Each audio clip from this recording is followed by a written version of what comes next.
While the A380 rarely sees widespread usage at major airlines these days, the exception to this rule is Emirates. Indeed, the Dubai-based carrier has almost 120 examples of the quadjet at its disposal.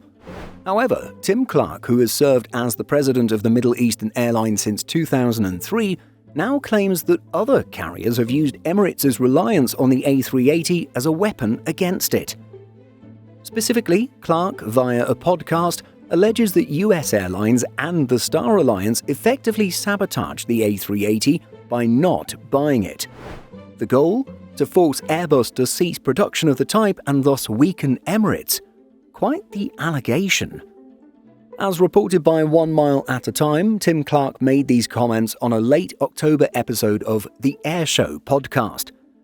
In short, he alleged that certain airlines banded together in a concerted effort to bring production of the A380 to an end by not buying it.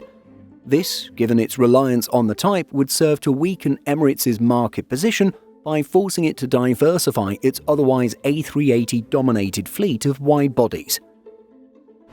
On this front, Clark was quoted as saying, "American carriers weren't having anything to do with the A380 anyway, because in those days, this was the weapon in the armory of Emirates."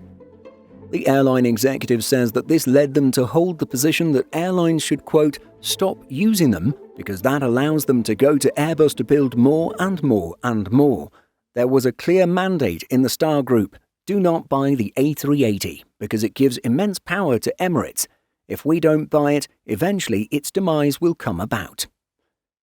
In case you need a reminder about how things went down with the A380, the airframe's production was indeed brought down by a lack of sufficient commercial interest, notably having zero success among major US-based carriers such as American Airlines, Delta Airlines and United Airlines.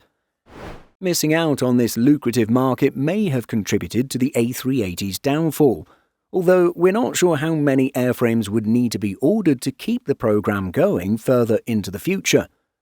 And so basically Clark asserts that US legacy carriers could have made the A380 work if they wanted to.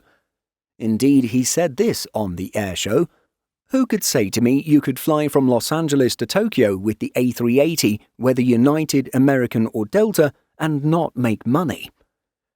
With this route being among the most lucrative of trans-Pacific corridors, Clark's assertion has some logic. However, US carriers seem to operate differently. The allegation is most certainly eyebrow-raising. On one hand, we're sure there are some routes that would have worked for US airlines and A380s. On the other hand, it's generally agreed that large but easier-to-fill twinjets were/are the way of the future. Thus, Clark's comments have left many scratching their heads and wondering if they have merit. But what do you think? Is this a plausible conspiracy theory? Let us know by leaving a comment. In addition to our daily YouTube videos, Simple Flying publishes over 150 articles every week. If you're looking for the latest aviation news and insights, visit simpleflying.com.